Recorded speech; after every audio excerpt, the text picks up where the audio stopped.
नमस्कार मैत्रिणींनो, आज आपण या घरी बनवलेल्या प्रीमिक्स पासून ढोकळा बनवणार आहोत।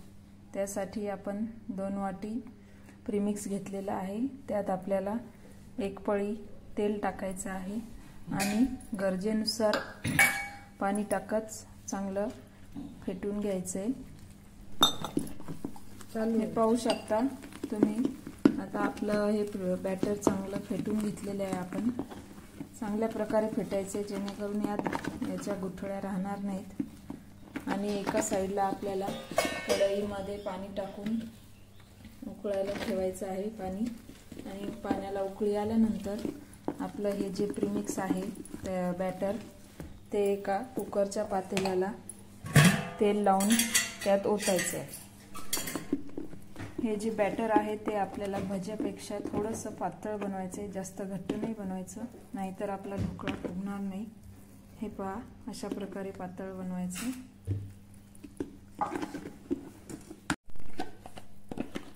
अशा प्रकारे आपण या तेल लावलेल्या कुकरच्या भांड्यात हे प्रीमिक्स बॅटर टाकलेलं आहे।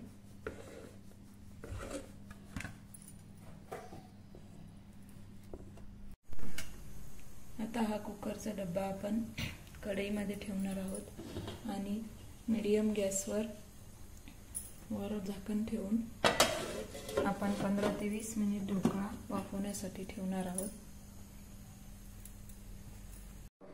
हे पहा, आता तुम्ही आपला ढोकळा तयार आहे। याला आपण अशा प्रकारे याचे पीस केलेले आहेत। त्यावर सांबार, थोडंसं खोबरं टाकलेलं आहे, खोबरा किस।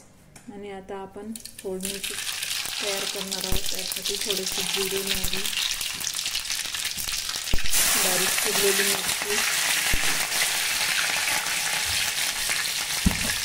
थोडंसं हिंग,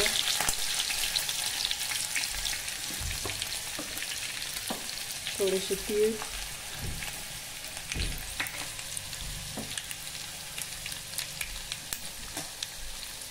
आणि कढीपत्ता। त्यानंतर ही फोडणी आपल्याला आपल्या ढोकळ्यावर टाकायची आहे। हे अशा प्रकारे आपण फोडणी टाकलेली आहे। याच्यावर चिंचाची चटणी, सॉस किंवा मिरची सोबत आपण खाऊ शकता। आपल्याला जर हे प्रीमिक्स पाहिजे असेल तर दिलेल्या नंबरवर संपर्क साधा आणि व्हिडिओ आवडल्यास लाईक, शेअर आणि सबस्क्राइब करा। धन्यवाद।